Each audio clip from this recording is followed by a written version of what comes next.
بسم الله الرحمن الرحيم رب اشرح لي صدري ويسر لي أمري واحلل عقدة من لساني يفقهوا قولي سبحانك لا علم لنا إلا ما علمتنا إنك أنت العليم الحكيم. کلاس 2 کے عزیز طلباء و طالبات، السلام علیکم ورحمۃ اللہ وبرکاتہ. امید ہے کہ آپ سب خیریت سے ہوں گے. تو چلیے، آپ کا یہ اسلامیات کا پیریڈ اسٹارٹ ہو چکا ہے. تو ہم لوگوں نے پڑھ لیا ہے سبق 17 تک، چیپٹر نمبر 17.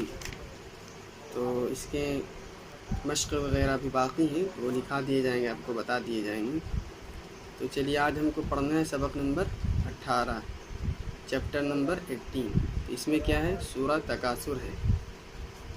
سورہ تکاثر کے سلسلے میں آپ کو اس سورت کو یاد کرنا ہے زبانی، اور اس کے ترجمے کو بھی یاد کرنا ہے زبانی، تاکہ جب آپ نماز میں پڑھیں تو اس کا جو ترجمہ ہے آپ کے ذہن میں موجود ہو، تو یہ زیادہ بہتر ہوتا ہے.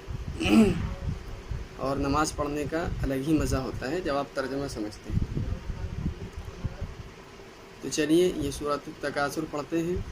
بسم اللہ، اعوذ باللہ من الشیطان الرجیم، بسم اللہ الرحمن الرحیم.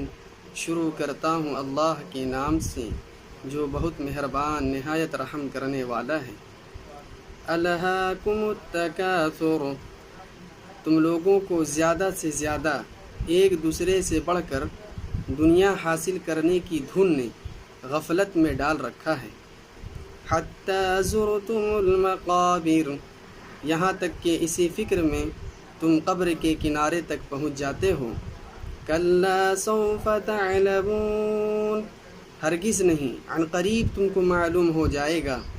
ثم کلا سوف تعلمون، پھر سن لو کہ ہرگز نہیں، عن قریب تم کو معلوم ہو جائے گا.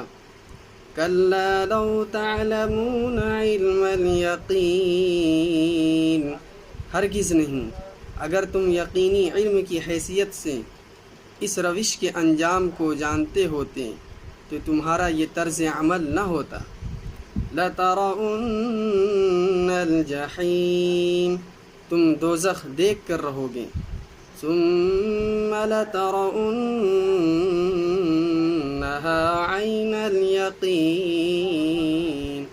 پھر سن لو کہ تم بالکل یقین کے ساتھ اسے دیکھ لو گے. ثُمَّ لَتُسْأَلُنَّ يَوْمَئِذٍ عَنِ النَّعِيمِ، پھر ضرور اس روز تم سے ان نعمتوں کے بارے میں، ان نعمتوں کے بارے میں جواب طلبی کی جائے گی. تو آپ کو یہ صورت اس طرح یاد کرنی ہے اور ترجمہ بھی یاد کرنا ہے. تو اس میں اللہ تعالیٰ فرماتے ہیں کہ تم لوگوں کو زیادہ سے زیادہ ایک دوسرے سے بڑھ کر دنیا حاصل کرنے کی دھن نے، مطلب یہ ہے کہ انسان دنیا کو حاصل کرنے کے لیے جیسے پیسہ، بنگلہ، گاڑی وغیرہ کو ایک دوسرے سے دیکھ کر کہ میرے پاس بھی 4 ویلر ہو جاتے، 2 ویلر ہو جاتے، 2 ویلر ہے تو 4 ویلر، اسی طرح زیادہ سے زیادہ چاہنے کی یہ دھن جو ہے آپ کے اندر، یہ طلب ہے، تو اس نے آپ کو غفلت میں ڈال رکھا ہے، دین سے غفلت میں ڈال رکھا ہے، آخرت سے آپ کو غفلت میں ڈال رکھا ہے اور دنیا میں لگا دیا ہے. دوسری آیت میں کہہ رہا حتی زرتم المقابر، یہاں تک کہ اسی فکر میں تم قبر کے کنارے پہنچ جاتے ہو، اسی فکر میں لگے رہتے ہو کہ آج ایک بنگلہ ہے تو کل 2 بنگلہ ہو جائے، کل دوسرے فلیٹ ہو جائیں، تیسرے فلیٹ ہو جائیں، آج یہ گاڑی ہے تو کل وہ گاڑی ہو جائے. اسی فکر میں لگے رہتے ہو اور یہاں تک کہ تم قبر تک پہنچ جاتے ہو. پھر اللہ تعالیٰ دھمکی دے رہے، فرما رہے ہیں کہ تم ہرگز نہیں، عن قریب تم اس چیز کو جان لو گے. اور پھر فرمایا کہ پھر تم عن قریب سن لو، غور سے سن لو کہ تم جان جاؤ گے. کیا جان جاؤ گے؟ ہرگز نہیں، اگر تم یقینی علم کی حیثیت سے اس روش کے انجام کو جانتے ہوتے.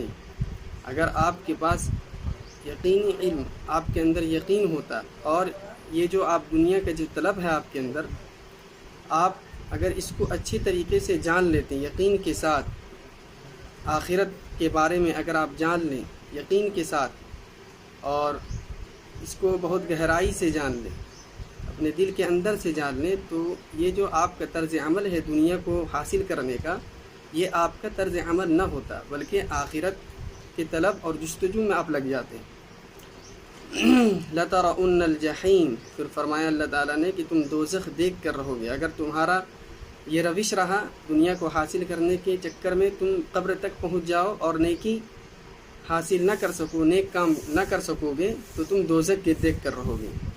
پھر فرمایا ثُمَّ لَتَرَؤُنَّهَا عَيْنَ الْيَقِينِ، پھر سن لو تم بالکل یقین کے ساتھ اسے دیکھ لو گے۔ پھر اللہ تعالیٰ دوبارہ دھمکی دے کر کہہ رہے ہیں کہ اگر تمہارا روش اور رویہ اسی طرح رہا دنیا کے سلسلے میں اور آخرت کے سلسلے میں تو تم ضرور دوزخ کو دیکھو گے۔